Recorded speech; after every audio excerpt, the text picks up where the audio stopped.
नमस्कार। The federal देश के खास कार्यक्रम जनपद में आप सभी का स्वागत है। बिहार में बांकीपुर के जो उपचुनाव के नतीजे आए और मध्य प्रदेश में दतिया के, उसके बाद विपक्ष की बाँछें खिली हुई हैं। आज हमने देखा कि संसद भवन से लेकर उत्तर प्रदेश विधानसभा तक इस जीत की चर्चा थी। हालांकि बांकीपुर में प्रशांत किशोर चुनाव जीते हैं, लेकिन बीजेपी के राष्ट्रीय अध्यक्ष की सीट पर वो जीत कर आए हैं और दतिया में कांग्रेस की जीत हुई है। तो आज इसकी चर्चा है, क्योंकि छात्र आंदोलन के बीच, राम मंदिर में चंदा चोरी के बीच और जिस तरीके से अमित शाह के खिलाफ विपक्ष आक्रामक है, इन सब के बीच इन दो उपचुनाव में जीत जो है प्रशांत किशोर के और कांग्रेस की, काफी मायने रखता है। तो इसी पे चर्चा करेंगे, क्योंकि अब उत्तर प्रदेश में अगला विधानसभा चुनाव होना है और अखिलेश यादव, डिंपल यादव, शिवपाल यादव सभी इस जीत का जिक्र कर रहे हैं। तो इन हमारे साथ मेहमान जुड़ गए मनमोहन अग्रवाल जी, जो कि वरिष्ठ पत्रकार हैं, और धनंजय कुमार सिंह जी, समाजवादी के प्रवक्ता हैं, क्योंकि इनसे ही हम चर्चा करेंगे कि उत्तर प्रदेश में इन नतीजों का क्या प्रभाव पड़ेगा। तो आप दोनों का बहुत बहुत स्वागत द फेडरल देश में। और सबसे पहले मैं धर्मेंद्र जी आपके पास आता हूं। आज देखिए संसद भवन में अखिलेश यादव जी, डिंपल यादव जी और शिवपाल यादव सभी लोग जिक्र कर रहे हैं। इतना ज्यादा आप लोग खुश क्यों हैं बांकीपुर और दतिया के उपचुनाव के नतीजों से? नहीं, देखिए, जिस तरह से वर्तमान परिस्थितियां हैं, चाहे चंदा चोरी के आरोप लगे और उसमें प्रभावी कार्रवाई नहीं हुई, चाहे बच्चों के भविष्य के साथ इन लोगों ने खिलवाड़ किया और बाद में काफी समय तक उन पर पैलेट गन, उन पर लाठियां कील लगी हुई, उन पर आंसू गैस के गोले दागे गए, छोड़े गए। एक एक महीने बच्चों को, एक मोर देन 1 मंथ उनको दिल्ली के अंदर बैठना पड़ा। जिनके हाथों में किताब होनी चाहिए थी, उनके हाथों में सर्जरी हुई, उनके हाथों में पट्टियां बंधी, उनको हॉस्पिटल जाना पड़ा। जिनके हाथों में, जिनका क्लास जंतर मंतर से लेकर के पार्लियामेंट पे लाठियां खा रहे थे। तो इन सारे जो तमाम मुद्दे हैं, जो विशेष रूप से देश के फ्यूचर से जुड़े हुए हैं, देश के लोगों की आस्था से जुड़े हुए हैं, पर जिस तरह से केंद्र सरकार का अहंकारी रवैया था उनको एड्रेस करने का, उसको लेकर के देश में व्यापक गुस्सा था। उसी का परिणाम है कि जो परंपरागत सीट थी, जो इनके राष्ट्रीय अध्यक्ष हैं अभी वर्तमान के, और माना जाता है बड़े नेताओं की सीटों पे जल्दी उलटफेर नहीं होता। और जो लगता है, हमको लगता है लगातार इनके फादर के जमाने से 7-8 बार से लगातार ये वहां से जीतते रहे, और उसके बाद जनता के गुस्से का परिणाम रहा कि वहां जो इनकी व्यापक बड़े पैमाने पर हार हुई। और बगल उत्तर प्रदेश दतिया का विशेष रूप से इसलिए भी उल्लेख करना आवश्यक है कि कमोबेश उत्तर प्रदेश के हमारे बॉर्डर पर है, और बॉर्डर तो जियोग्राफिकली कहा जा सकता है, लेकिन जो सांस्कृतिक रूप से, सामाजिक रूप से उत्तर प्रदेश से व्यापक रूप से जुड़ाव है। वहां के मतदाताओं और हमारे यहाँ उत्तर प्रदेश के मतदाताओं में व्यापक साम्यता है। तो ऐसे में जो दतिया का उपचुनाव का रिजल्ट था, जो बांकीपुरा था, वो निश्चित ही भारतीय जनता पार्टी के पराभव की कहानी लिखने की शुरुआत करता है। तो क्या इसका मतलब आप ये कह रहे हैं कि भारतीय जनता पार्टी को, और क्योंकि बीजेपी में भी हम देख रहे हैं खलबली है इस नितिन नवीन को लेकर, हमला भी आप लोग कर रहे हैं, जिस तरीके से उत्तर प्रदेश में हनुमान जी के हाथों में गदा की जगह जो है एक भारतीय जनता पार्टी का झंडा देकर, और अखिलेश यादव भी आज जिक्र कर रहे हैं, शिवपाल यादव भी जिक्र कर रहे हैं। तो इसको लेकर क्या आप लोग बीजेपी को घेरेंगे, और बीजेपी क्या लग रहा है कि बैकफुट पर नजर आ रही है? क्या क्या लग रहा है आपको? नहीं, देखिए, हमको घेरने की जरूरत नहीं। पहली बात तो ये, चाहे राम मंदिर चोरी का प्रकरण हो, चाहे प्रभु हनुमान जी के हाथ में एक पार्टी का झंडा दे करके और नितिन नवीन के जुलूस के सामने उनसे नृत्य कराने का मामला रहा हो, चाहे पतंग में हनुमान जी की तस्वीर लगा करके प्रधानमंत्री जी द्वारा उड़ाने की बात रही हो, या समय समय पर जो लोग अपने आप को स्वयंभू सनातन के और प्रभु श्री राम के झंडा बरदार बनते थे, उन्होंने जब सनातन के सर्वोच्च शिखर पर बैठे हुए संत शंकराचार्य को माना जाता है कि सनातन परंपरा में, हिंदू रीति रिवाजों में सर्वोच्च स्थान उनका है, जब शंकराचार्य के ऊपर इन्होंने लाठी भाजी, और तो और उनको सनातन के सबसे प्रमुख जो रिचुअल है गंगा स्नान से वंचित किया, उनके बटुकों की शिखा जो सर्वोच्च प्रतीक चिन्ह है सनातन की, उसको पकड़ करके उनको निर्वस्त्र करने का काम किया, तो उसी दिन तय हो गया था कि ये लोग केवल छद्म वेशधारी, जो एक तुलसीदास जी कहते थे कालनेमी के रूप में कि जो वस्त्र तो पहनते हैं साधु का, लेकिन काम साधुता के खिलाफ है, प्रभु के राम काज को रोकने का काम करते हैं, उसी दिन तय हो गया था। और इसीलिए ये सारे जो सेंटिमेंटल मुद्दे हैं, इनके साथ साथ उत्तर प्रदेश में जो बुनियादी सवालों में जो भारतीय जनता पार्टी जिनकी बात कभी नहीं करती थी, मंचों से वो केवल भगवान का नाम लेते थे, मंदिर का नाम लेते थे, वो भी पोल खुल गई। और जो बुनियादी सवाल थे, महंगाई, बेरोजगारी, भ्रष्टाचार, शिक्षा, स्वास्थ्य जैसे मुद्दे, उन पर भी फेल है। कानून व्यवस्था का नाम लेते थे, जिस तरह से लूट, अपराध, डकैती और महिला संबंधी अपराध, दलित संबंधी अपराधों में उत्तर प्रदेश टॉप पर बना हुआ है। तो सारी पोल खुल गई है। इन सारे सवालों को लेकर के जनता के बीच में रहेंगे, और जनता खुद एग्रेशन में है। भारतीय जनता पार्टी से आप मुक्ति चाहती है। और एक तय बात है, आप जानिए, यूनिवर्सल लॉ है, उत्थान के साथ पतन शब्द बगल लगा रहता है, और हमको लगता है कि अब इनके पतन की शुरुआत है।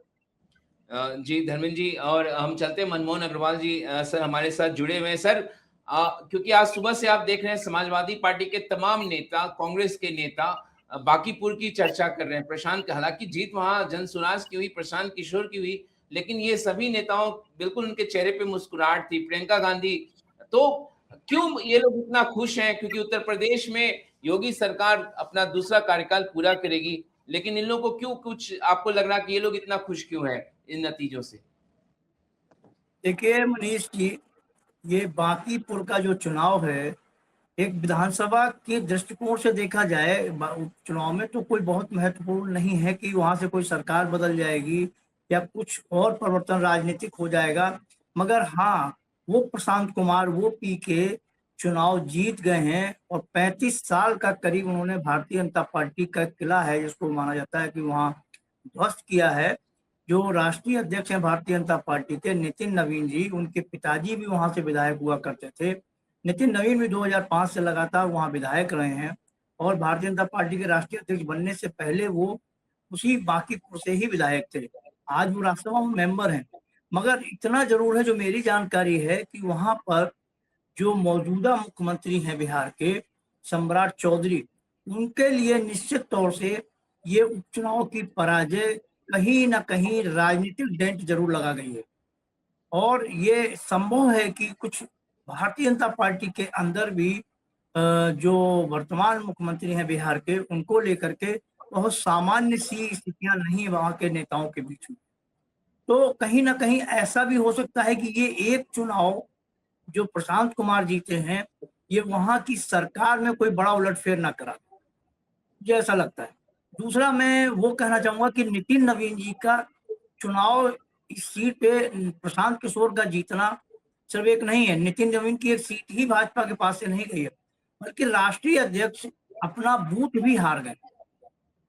ये सबसे बड़ी बात होती है कि जो जो पार्टी आज पूरे विशालतम पार्टी है, दुनिया की बड़ी पार्टी है, जिसके 10 करोड़ से ज्यादा सदस्य हैं, सारी चीजें हैं जो भारतीय जनता पार्टी का अपना दावा रहता है, उसके राष्ट्रीय अध्यक्ष का बूथ भी पार्टी यदि हार जाए, तो निश्चित तौर से कहीं ना कहीं ऐसा है कि जो महल बना था वो रेत का नीचे से कोई बहाव हो गया और वो ढह गया। तो एक बड़ी बात है। और जो आपने कहा कि पार्लियामेंट से लेकर यूपी की विधानसभा तक राजनीतिक तौर पे आज इस सीट की चर्चा है, तो चर्चा होना स्वाभाविक है, क्योंकि वो एक मात्र चुनाव की सीट नहीं है। वो भारतीय जनता पार्टी, जिसका कि आज 20 प्रदेश में चुनाव है, वो सत्ता है, केंद्र में जिसकी सत्ता है, और उस पार्टी के राष्ट्रीय अध्यक्ष की सीट को हार जाना, तो वो निश्चित तौर से विपक्ष के मनोबल को बढ़ाने वाला है। क्योंकि जिस प्रकार से देश में जो आपका अयोध्या का मुद्दा है, चंदा रामधन की चोरी वाला, चंदा चढ़ावा जिसको आप कह लीजिए चोरी है, या नीट के पेपर को जंतर मंतर में जिस तरह से आंदोलन हुआ है, और विपक्ष जिस तरह से सड़कों पर लेकर के उसको नौजवानों के साथ विपक्ष खड़ा दिखाई दिया, और ऐसी स्थिति में यह सत्तारूढ़ दल बिहार में ये चुनाव हार जाता है, दतिया की सीट हार जाते हैं, ये एक बड़ा मैसेजिंग है। अब आप देखिए, वहां पीके हार जीते हैं और यहाँ दतिया में कांग्रेस जीत गई। अब कांग्रेस बिहार में यदि बात करें, तो जो मुख्य विपक्षी पार्टी थी, वो मात्र 25 सीटों में सिमट गई थी मुख्य चुनाव, और आज उसका भी प्रत्याशी हार गया वहां। तो ये निश्चित तौर से प्रशांत कुमार की जीत में समीकरण कुछ हो सकता है, विपक्ष जो नौजवान है उसकी नाराजगी का भाव भी आ सकता है, मगर ये कहीं ना कहीं निश्चित है कि जो सत्तारूढ़ दल है भारतीय जनता पार्टी और आरजेडी, उसका भी कहीं ना कहीं कुछ दिक्कतें जरूर होंगी जो इस जीत के पीछे अभी बहुत हो सकता है, बाकी एनालिसिस हो चीजें निकल के आए। और जो दतिया की जो चुनाव की बात है, दतिया में एक महत्वपूर्ण बात यह है कि यूपी से मात्र जो झांसी जिला है यूपी का, उससे मुश्किल से 10 किलोमीटर के बाद ही दतिया विधानसभा लग जाता है। और दतिया जो वो एक पीताम्बरा पीठ है, एक शक्ति पीठ भी है, और उसकी वजह से दतिया अपना एक राष्ट्रीय और अंतर्राष्ट्रीय स्तर पर उसकी अपनी एक ख्याति भी है। और वहां से वो सीट भाजपा के कद्दावर नेता नरोत्तम मिश्रा की सीट रही है, जिनका टिकट काट करके घनश्याम सिंह ये इनको दिया गया, दूसरे व्यक्ति को दिया गया, और वहां कांग्रेस ने परचम ले लाया, आशुतोष तिवारी या किसी को दिया गया। अब वहां चुनाव के मतदान से पहले ही बड़ी संख्या में भाजपा के नेताओं ने, पदाधिकारियों ने इस्तीफे दिए थे। हालांकि नरोत्तम मिश्रा मंच से लगातार ये कहते मैं पार्टी के साथ हूँ, सब कुछ है, मगर वो चीज नहीं हो पाई। वहां भारतीय जनता पार्टी ने बड़े व्यापक पैमाने पे नेताओं को उतारा था, प्रचार में उतारा था, मगर वो रणनीति हमको लगता है वहां सफल नहीं, और कांग्रेस के लिए एक संजीवनी के रूप में हो सकता है। तभी शायद प्रियंका गांधी ने भी पार्लियामेंट में इस बात का जिक्र किया कि विपक्ष जो सत्ता पराजित हुई है, और यहाँ यूपी में लखनऊ में आज विधानसभा का सत्र चल रहा है, यहाँ शिवपाल सिंह यादव ने भी बांकीपुर और दतिया का जिक्र किया। दतिया में एक चीज और बड़ी मजेदार हुई है, आजाद समाज पार्टी चंद्रशेखर, उनकी पार्टी के प्रत्याशी दामोदर यादव मंडल 22,900 वोट करीब पाए हैं, तीसरे स्थान पर है। अब ये एक मतलब मेरे ख्याल घटनाक्रम है, क्योंकि मध्य प्रदेश के विधानसभा चुनाव में पिछले चुनाव का आप नतीजा उठाएंगे तो बहुजन समाज पार्टी 6 सीटें, 7 सीटें, 8 सीटें जीतती रही, और ये उपचुनाव में यदि 22,000 वोट आजाद समाज पार्टी का प्रत्याशी जीतता है, तो ये आगे की जो मध्य प्रदेश की राजनीति होगी उसमें दलितों का और जो कैडर है उसके एक बड़े जो आधार संजोने के लिए ये आजाद समाज पार्टी का एक बड़ा कारण बन सकता है। ये भी एक विपक्ष के लिए और भारतीय जनता पार्टी के लिए भी एक समझने की बात होगी। बिल्कुल धर्मेंद्र जी, मेरा सवाल आपसे है कि जैसा कि बांकीपुर में हमने देखा, आप जानते हैं कि वो एक सवर्णों की सीट थी। वहां पे ज्यादातर ऐसे थे जो सवर्ण वहां बहुल इलाका वो विधानसभा क्षेत्र माना जाता है, इसीलिए काय समाज से आते हैं नितिन नवीन और लगातार वहां से जीतते हैं। लेकिन ये कहा जा रहा है कि प्रशांत किशोर की जीत में तमाम कास्ट बैरियर टूट गए। अब जबकि उत्तर प्रदेश में चुनाव है, आप पीडीए की राजनीति कर रहे हैं, अब आप ब्राह्मण महासभा भी करने जा रहे हैं और दलितों को लुभाने की आप लगातार कोशिश कर रहे हैं, तो क्या लग रहा भारत में एक नई धारा जो एक थी वो शुरू हो रही है, उसकी ओर संकेत है बांकीपुर, और जिसको आप लोग लुभाने की कोशिश करेंगे उत्तर प्रदेश में, और यही कारण है कि अखिलेश यादव और डिंपल यादव और शिवपाल यादव को एक किरण नजर आ रही है कि उनके पक्ष में शायद कुछ माहौल बने? नहीं, ये तो जब जंतर मंतर पे नौजवान इकट्ठा हुआ था तो आपने देखा ही होगा कि वहां ही सारे कास्ट के बैरियर टूट गए थे।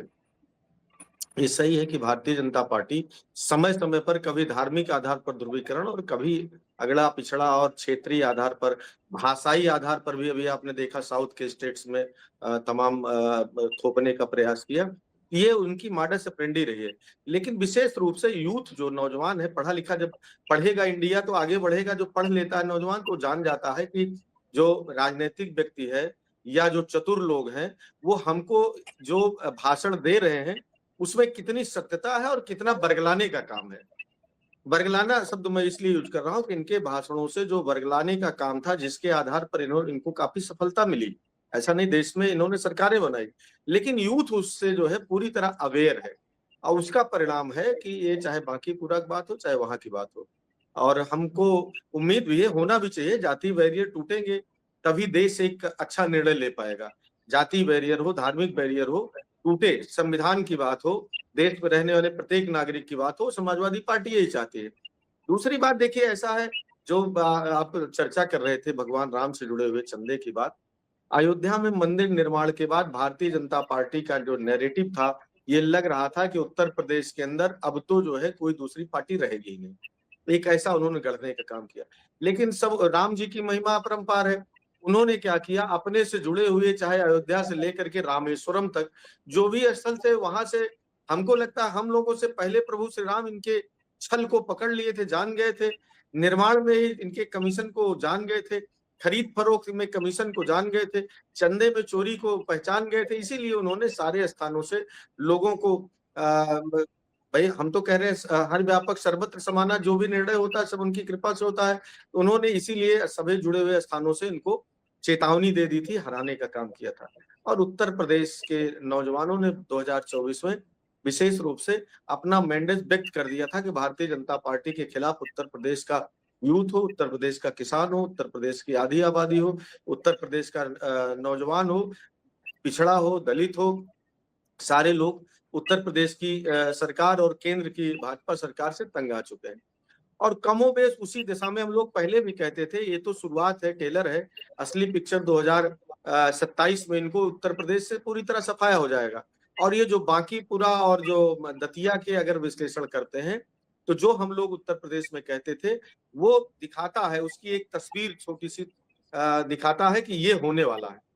तो धर्मेंद्र जी, एक सवाल और है, क्योंकि आपको पता है चंद्रशेखर उनकी जो पार्टी है दतिया में 22,000 से ऊपर वोट लेके वो ले गए। मायावती जब हाशिए पर है, ऐसा लग रहा है कि शायद दलितों के वोट में एक बड़ा सेंध लगाने में वो कामयाब हुए हैं। वहां पे आपको वो उत्तर प्रदेश में भी चुनौती देंगे। आपको कैसा लग रहा है, ये समझ में आ रहा है? नहीं, वो देखिए, वो जो जिस तबके की बात आप कर रहे हैं वो तबका भी भारतीय जनता पार्टी के कुशासन से त्रस्त है। वो भी वोट भारतीय जनता पार्टी के खिलाफ है।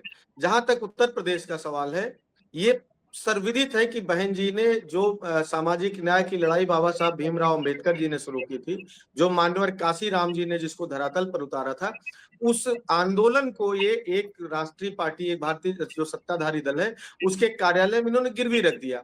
उसी का परिणाम है कि लोग अब दूसरी जगह, उसमें जो उनके मतदाता थे, जिनको सामाजिक न्याय की इस लड़ाई पर भरोसा था, जिन्होंने अपना जीवन खपाने का काम किया था, उनको उससे भरोसा उठ गया और वो कहीं न कहीं स्थान खोजेंगे। उत्तर प्रदेश के अंदर उस सामाजिक लड़ाई का नेतृत्व आदरणीय अखिलेश यादव जी कर रहे हैं। इसलिए उत्तर प्रदेश के अंदर वो सारे मतदाता 24 में हमारे साथ थे और मजबूती से 27 में हमारे साथ रहे। सर, मनमोहन सर आपके पास आना चाहेंगे, क्योंकि बांकीपुर को आप समझ रहे हैं बहुत बेहतर तरीके से। एक जो मैसेज वहां से निकल के आ रहा कि सारे कास्ट बैरियर वहां से टूट गए। अब आपको जो बिहार में जो स्थिति है, जातिगत स्थिति, धार्मिक स्थिति, वही कमोबेश उत्तर प्रदेश में है। आपको क्या लग रहा कि जो जातिगत नैरेटिव था वो बैरियर उत्तर प्रदेश में भी टूटेगा, या क्या समझ में आ रहा है? क्योंकि बांकीपुर एक अपने आप में बड़ा उदाहरण है। नहीं, देखिए, उत्तर प्रदेश की राजनीति फर्क है। यहाँ अभी जाति का जो बैरियर है वो टूटेगा नहीं, क्योंकि अभी जो धर्मेंद्र जी को मैं कह रहा था, समाजवादी पार्टी तो खुद पीडीए की बात कर रही है, ठीक है। तो पीडीए को ही लेकर चल रही है। 2024 के लोकसभा चुनाव में पीडीए की सफलता भी मिली, कांग्रेस से गठबंधन करके 43 सीटें जीती। भारतीय जनता पार्टी उत्तर प्रदेश में अपनी 19 के चुनाव के मुकाबले 32 सीटें हार गई। तो पीडीए की सफलता है, जिसको लेकर के अखिलेश यादव चल रहे हैं उत्तर प्रदेश।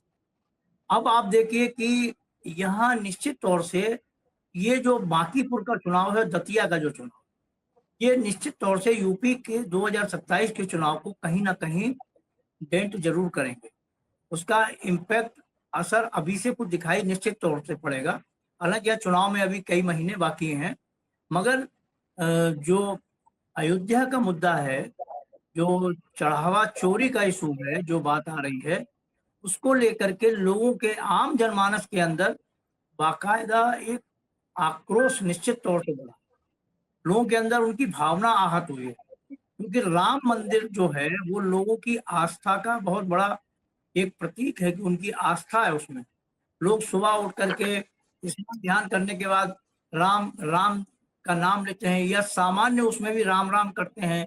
तो राम के प्रति लोगों की जो आस्था और जो श्रद्धा है, उसमें जो उनके, जो वहां पर जो ये घटना हुई, वो एक कहीं ना कहीं उन लोगों को प्रभावित किया है। और ये निश्चित तौर से विपक्ष इसको इसीलिए लगातार, आप देखिए, पार्लियामेंट से लेकर विधानसभा के गलियारों तक इस मुद्दे को लगातार अपने उसमें रखे हुए, पार्लियामेंट में आप देखिए बॉक्स रख करके बाकायदा जो विपक्ष के सांसद हैं उसमें चंदा चढ़ा रहे हैं। एक वो पप्पू यादव जी हैं कांग्रेस, उनको भी सन्यासी बना के बताया गया, वो एक अलग इशू हो गया, उन पे हमला हो गया, उनको मतलब एक वो अलग विषय चल रहा है। तो निश्चित तौर से ये रहेगा। और कास्टिज्म उत्तर प्रदेश में जाति की राजनीति कभी खत्म होने वाली नहीं है। जो बांकीपुर का है वो एक अलग है, यहाँ कोई बैरियर नहीं टूटे। हाँ, निश्चित है कि पीटीए का वर्ग जो है, अब जो पहले पीडीए समाजवादी पार्टी कर रही थी उसमें था पिछड़े, दलित, अल्पसंख्यक, महिलावादी आती थी। अब आ गया है पीडीए माने प्रेम, दया और अपनापन। एक नया स्लोगन समाजवादी पार्टी से आया है, पी माने प्रेम, डी माने दया, दयावान, और ए माने अपनापन।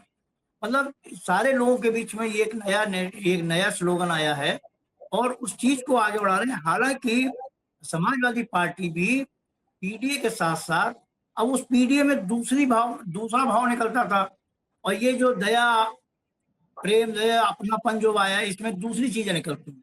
तो इसके बीच में कई चीजें और जोड़ सकती हैं, क्योंकि अब आप देखिए कल 5 अगस्त को जनेश्वर मिश्र जी का, थोड़ा सा मैं उसको बता रहा हूँ, जनेश्वर मिश्रा जी की शायद पुण्यतिथि है शायद, उसको बिल्कुल। लेकर के कल एक कार्यक्रम है। अब समाजवादी पार्टियों का ये है कि आप पीडीए की बात कर रहे हैं, मगर जनेश्वर मिश्रा जी के उस पर कल एक समाजवादी पार्टी लखनऊ में भव्य बड़ा कार्यक्रम करेगी। उसमें करीब 10,000 ब्राह्मणों को यहाँ बुलाने का, उनको जुटाने का वो है, एक मैसेजिंग है। कहने को पुण्यतिथि है, जनेश्वर जी छोटे लोहिया कहलाते थे और उनका समाजवादी विचारधारा में एक बड़ा योगदान है उनका रहा है। तो इस तरह से जो बात आप कर रहे हैं कि बांकीपुर में दूसरे समीकरणों के तहत जातीय जो बैरियर टूटे, और यहाँ जो दूसरी चीज आएगी, अब आप देखिए ना, दतिया में भी तिवारी जी को नहीं पसंद किया। अब वहां समीकरण दूसरा था, वहां पर चूंकि नरोत्तम मिश्रा की नाराजगी थी, बड़े कद्दावर नेता हैं, मध्य प्रदेश सरकार में गृह मंत्री रहे हैं और भारतीय जनता पार्टी के कद्दावर नेता और केंद्र में गृह मंत्री अमित शाह जी के करीबी माने जाते हैं, जैसी चर्चा कही जाती है। ऐसे में उनका टिकट कट जाना, कई दो हमारे मुख्यमंत्री का जाना, 40 बड़े कद्दावर नेताओं का प्रचार करना, मगर वो चीज नरोत्तम मिश्रा का वहां इम्पैक्ट दिखाई। और बांकीपुर में मैंने आपको बताया कि जो मौजूदा मुख्यमंत्री हैं उनको भी और पार्टी के भीतर भी कुछ अलग तरह के नैरेटिव हैं जो पसंद नहीं कर रहे थे, उनका भी शायद सहयोग वहां पर पीके को मिला। तो बिल्कुल निश्चित तौर से उत्तर प्रदेश में जो विधानसभा का चुनाव है, ये बांकीपुर की सीट तो निश्चित तौर से कहीं ना कहीं ये मैसेजिंग विपक्ष लेके अभी से चलेगा कि देखिए भारतीय जनता पार्टी के प्रति अब लोगों में आक्रोश आया है और इनके जो वादे हैं, इरादे हैं, उनमें लोगों को भरोसा घट रहा है। तभी ये दोनों क्यों, हालांकि भारतीय जनता पार्टी के लिए एक संतुष्टि और खुश भरी खबर है कि भाई गुजरात में वो एक इलेक्शन हुआ, वहां वो जीत गए। तो मनीष जी, आप ये कह सकते हैं कि जो नतीजा आया वो सबके खाते में 33% बट गया। एक प्रशांत किशोर जीत गए, एक कांग्रेस जीत गई और भारतीय जनता पार्टी। तो ये 33% पर वही पासिंग मार्क्स होता है एग्जाम में, तो सारे लोग पास हो गए।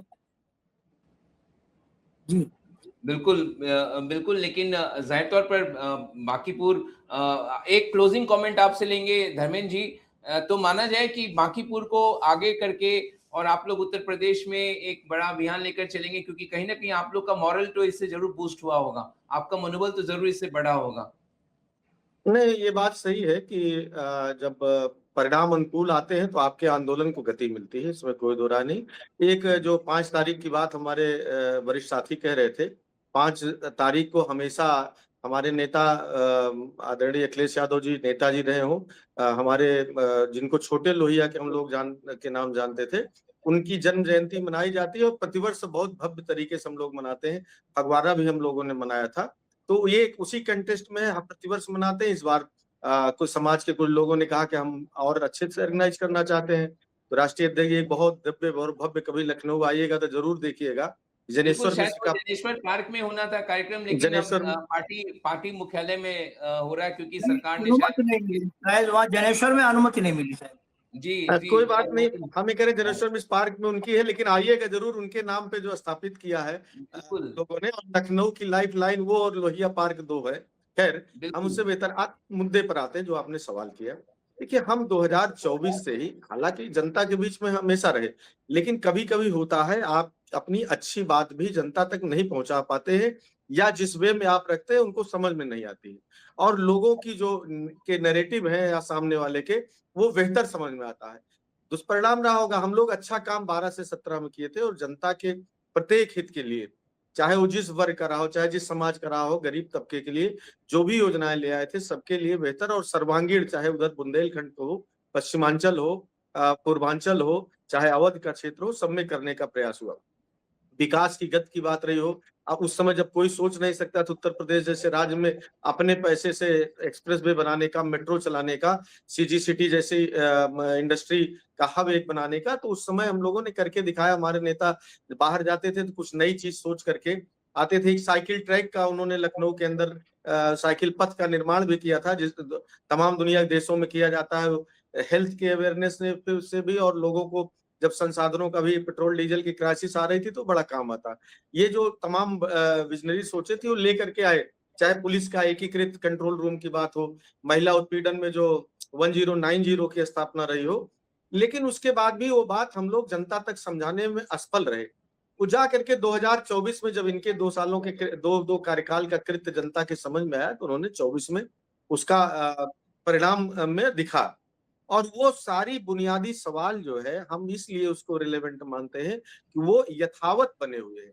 उन सारे जो बुनियादी सवाल थे, उनको सरकार ने एड्रेस करने का प्रयास या दूर करने का प्रयास नहीं किया, तो वो बल्कि और भयावह रूप ले लिए। जो तमाम बुनियादी जरूरतें मानव जीवन को सरल बनाने के हैं, उनके साथ साथ ये जो करोड़ों लोगों के आस्था से खिलवाड़ हुआ, चंदा चोरी का मुद्दा हो या बच्चों के भविष्य के साथ लगातार जो खिलवाड़ हो रहा है, ये दोनों मुद्दे ऐड करके हम लोग समाज के जो जिस पीढ़ी की बात कर रहे हैं, दोनों परिभाषाओं के अलावा पीड़ित लोग जो हैं, जो अपमानित लोग हैं, और जो दबे कुचले लोग हैं, उन सब को साथ लेकर के वो जाति, धर्म, भाषा से बियॉन्ड दिस सारे लोग हमारे साथ हैं, ऐसा हम मानते हैं। सारे लोगों को हम एड्रेस करते हैं। उनको बिल्कुल। लेकर के 2027 में उत्तर प्रदेश में समाजवादी पार्टी की पूर्ण बहुमत की या प्रचंड बहुमत की सरकार बनाएंगे, और इन सारे बुनियादी सवालों को हल करने का प्रयास करेंगे। बिल्कुल, तो आपके पास मुद्दों की कमी नहीं है, लेकिन जनता के बीच किस तरीके से आप इन मुद्दों को लेकर जाते हैं, और बांकीपुर तो निश्चित तौर पर दतिया का जो उपचुनाव के नतीजे आप लोग के मनोबल को बढ़ाने का कार्य करेगा। और बीजेपी के खेमे में खलबली जरूर है। नीतीश कुमार प्रधानमंत्री से मिले हैं, और किस लिए मुलाकात हुई, हालांकि जाहिर तौर पर बांकीपुर को लेकर चर्चा हुई होगी, लेकिन वहां भी खेमे में खलबली नजर आ रही है। तो इससे भी आपको कहीं ना कहीं खुश होंगे आप लोग, तो इस चर्चा में आप लोग शामिल हुए। सर, मनमोहन सर, आपका बहुत बहुत शुक्रिया। धर्मेंद्र जी, आपका भी बहुत बहुत शुक्रिया। बहुत बहुत फिर धन्यवाद। हम कभी किसी और मुद्दे पे चर्चा को आगे बढ़ाएंगे। तो बहुत बहुत धन्यवाद इस चर्चा को देखने के लिए।